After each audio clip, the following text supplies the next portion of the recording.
Hello everyone. Today we are going to discuss about for loop in Python. Let's understand the concept first. First of all, what is loop? Loop is repeating some specific statements multiple times based on condition. So for example, let's understand this figure first. Suppose the condition is true, then it will execute these statements, and the statement may get executed multiple times as long as this condition is true. Then once the condition is false, it will just come out of this loop and it will execute the next statement. Advantages of loop are code reusability and traverse over the elements of data structure like list. Code reusability means you just have to write the code only once and you can put it inside the loop and run it multiple times. And traversing through the elements of list, like we can access the elements of the list using loop. There are three types of loop statements in Python. First one is for loop, second is while loop, and third is do while loop. Now let's understand what is for loop. For loop is used in case where we need to execute some part of the code till the given condition is satisfied. It is better to use if the number of iterations is known in advance. Suppose you have some statement and you want to execute multiple times. In that case, you know the number of iterations, then you can use the for loop. Then what is the syntax? So here is the syntax. For variable in sequence, then statement. So this variable is going to traverse through the sequence. Item in the sequence, here is the condition. If it is true, then it will execute. Then again it will go back. Then again it will check for the condition. If it is true, then again this statement will get executed. So it will keep on doing this as long as this condition is true. So once this condition is false, it will just come out of this loop. Or in case of sequence or list, it will just when the whole list will get exhausted, then it will come out of loop and it will execute the next statement. Let's take one example and run in PyCharm.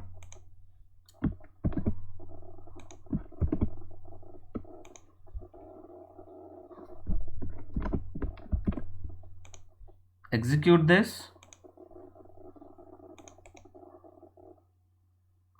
Yes. So here what it is doing is we have Python string and it is assigned to str, and we have written here for I in str. So this I is the variable and str here is the string sequence. So this I, every time it will start from the beginning and it will check that whether it is exhausted or not, and every time it will just fetch one character out of this string and it will print it. So first of all, this I will check for str and it will take p, then it will print I, here it is p. Next time it will get incremented to the next position, then it will check for y, then it is there and it will print y. Similarly it will go on till n, python. Take one more example. Here we'll print a given table. Here we have one list and the elements of the list are 1 2 3 4 5 6 7 8 9 10. Now the second variable we have taken is n equal to 5. If I'll execute this, then it is printing 5 10 15 20 25 30 35 40 45 50. So it's a table of 5. So this n equal to 5 and we are checking for I in list. For the first time, this I will take 1 from the list and n equal to 5 and c equal to 5 into 1, which is equal to 5, and it will print 5 here. Next time this I will move to the next element of the list and it will become 2. Now 5 into 2 equal to 10. Now C will have value 10. Then it will print C equal to 10 here. Similarly, it will go one after the other. This I variable will fetch one after the other elements in the list, and it will continue till the list is exhausted completely.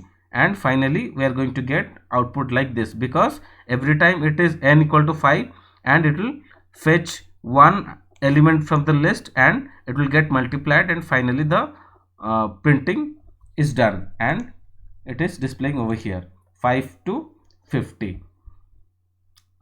The next is, let's check this one now.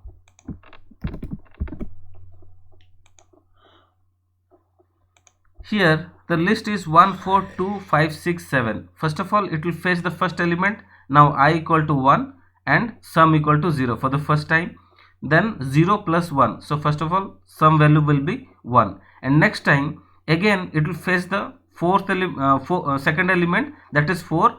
Now 1 plus 4 and sum will be 5. Similarly, it will go till 7, I equal to 7. Then sum plus 7 equal to the new sum will be printed here. Then finally, once it is exhausted completely, it will just come out of the loop, and after this loop, for loop ends here, and finally it is printing the value of the sum here. The sum is 25. If I'll change something here like this, then it will give me some other value. It is now 35. So next, for loop using range function. So what we have one function called range, and this range function is used to generate the sequence of numbers. If we pass the range 10, it will generate the numbers from 0 to 9. For example, I'll take this and explain.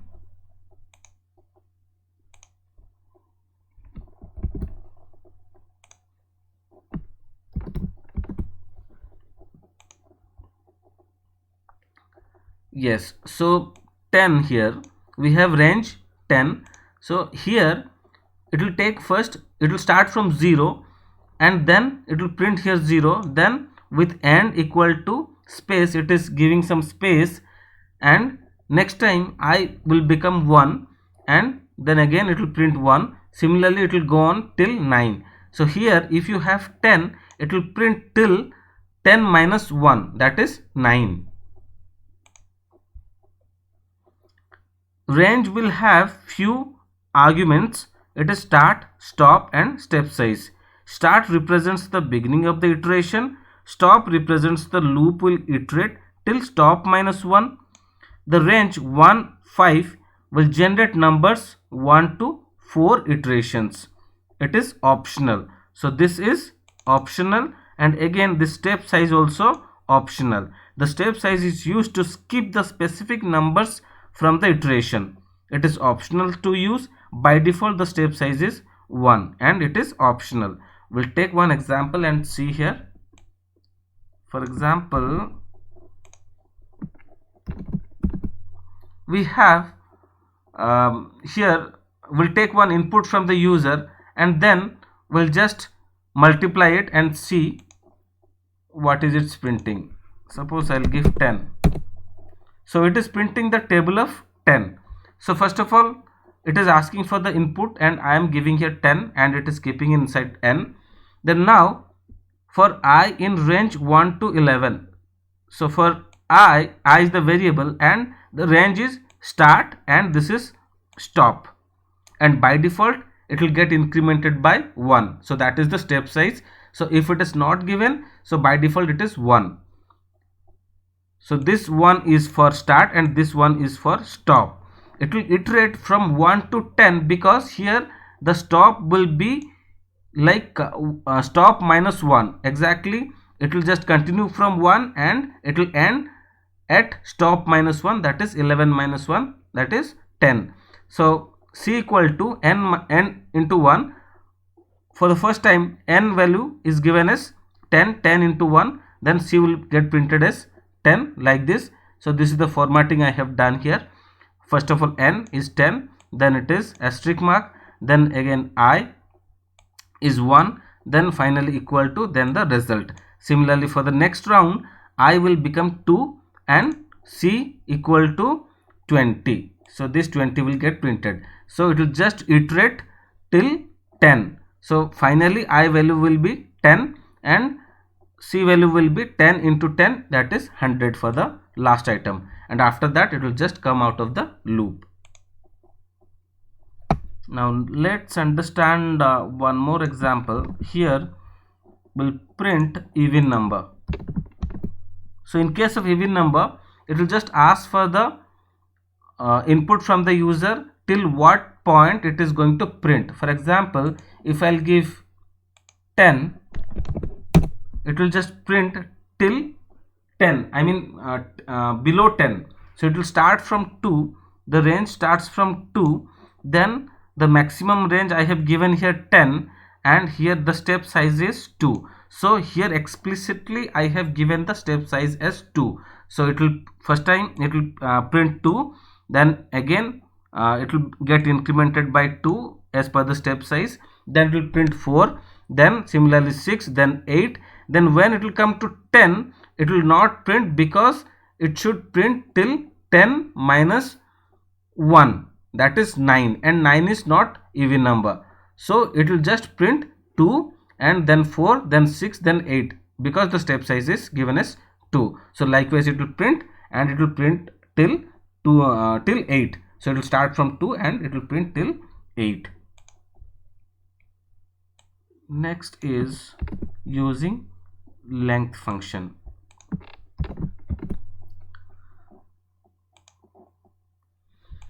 Here one list which has 4 elements. First is Sachin, Saurav, Rahul and Anil. Here the length of the list we can find using length function. It is len, then we are passing the argument as list. So this len inside within the parenthesis list will return as 4. So once it will return 4, then it will iterate from I to 4. It means 0 to 4. So print hello for the first time list of 0. Then it will print Sachin. Similarly, second time I will become 1. Then it will print Saurav. Then for the third time it will print Rahul. And similarly, when I will become 3, it will print Anil. And then after that it will just come out of the for loop. Next is nested for loop in Python. For loop inside a for loop. So what is nested for loop? For loop inside a for loop. The inner loop is executed n number of times for every iteration of the outer loop. So it is just like for every single iteration of the outer for loop, the inner loop is going to execute n number of times. So what is n here? It is supplied by the user and it is completely controlled by the user. For variable 1 in sequence, it will just check for this sequence, and this is variable 1, and inside this for loop one more for loop is written here with variable 2, and this is the sequence. So this is the inner for loop and this is the outer for loop. So for every single iteration of variable 1 or outer for loop, this variable 2 or inner for loop is executed n number of times. Here n is given by the user. Then after, once it comes out, this block of statements is inside for loop, and once it comes out of this for loop, nothing is there, and then after this for loop, this other statements will get executed. So this for loop scope is till here, and this for loop scope is till here, only till block of statements. So example of nested for loop is given here. Let's check the code and see. Enter the rows. Let's put some 10. Okay, so it is printing like this pattern. So it is asking for the input from the user. So once it is given, so for the first variable I, in range 0 and rows plus 1, because I have given rows as 10 and generally it prints rows minus 1 or the upper boundary minus 1. That is the reason we want to print rows plus 1, that is 10 plus 1 11. It means it will print till 10. 1 2 3 4 5 6 7 8 9 10. For this, for j in range I, then print hash, then and equal to this. So it is because we want to print in the same line, and for in every, this is outer loop, this row is for outer loop and this column is for inner loop. For this outer loop, j will start from 0 and it will go to till 0. It means it will just, let's give 1 here and see here it is printing only 1. So for the first time it will not print anything. If it is 0, it will 0 plus 1 is 1 and it will go from 0 to 0 because upper boundary minus 1, and once it is true then it will come inside this, and for 0 in range 0, I value will be 0 for the first time, then it will just print only once, then it will come out of the loop and it will give one new line and come out of the outside inner loop, and it will get incremented by 1. This outer variable will get incremented by 1. For example, if you give 3, so it is printing first, in first row it is printing 1, and for the second row it is printing 2, and for the third row it is printing 3. It will start from 0, and similarly 3 plus 1 is 4. It means it will continue till 0 to 3. Next is program number pyramid. So let's execute this. First of all, it is receiving one number from the user, row number. Let's give it here 5, and it is printing like this. So only the difference is there, I was printing only the hash, but now I am printing exactly the I. So once I'll print this I, then it will get repeated as per the outer loop. For example, if it is it will start from 0, then j in the range I, so 0 in the range 0, 0 minus is 0 minus 1 is minus 1, so it is not going to print anything, and from the second time onwards it will print till 1 to 5. For outer loop 1 to 5 it will print. If I'll give here j, then let's see what is its printing.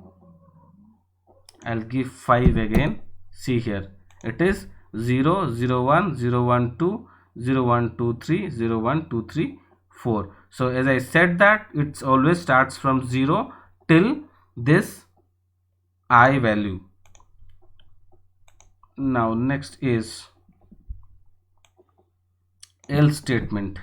How we can use else statement in for loop.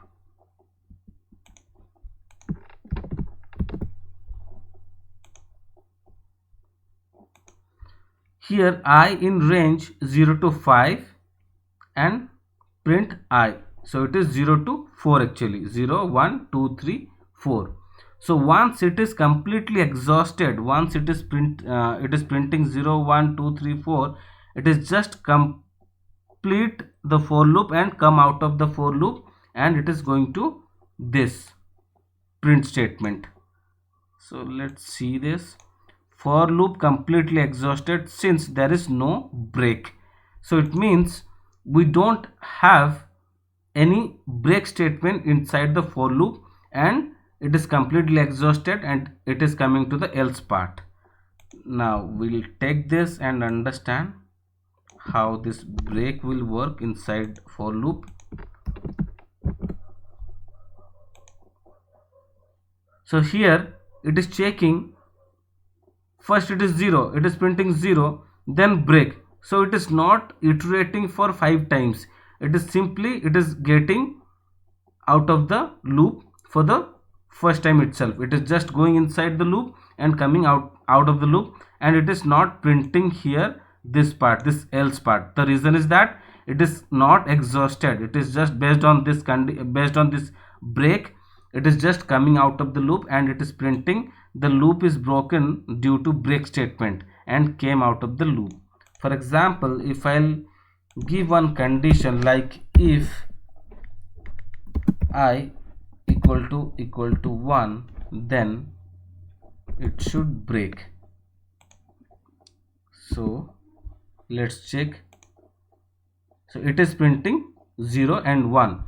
For the first time it will print 0, then 0 not equal to 1, then it is not executing this break statement. The next time it is going 1, it is taking 1, then 1 in the range of 0 to 5, true, then it is printing 1. Now I equal to 1, this 1 equal to 1 means it will just execute this break statement and it will come out of the loop and it will just print this, and finally it will complete the program. So this is all about for loop in Python. Thank you.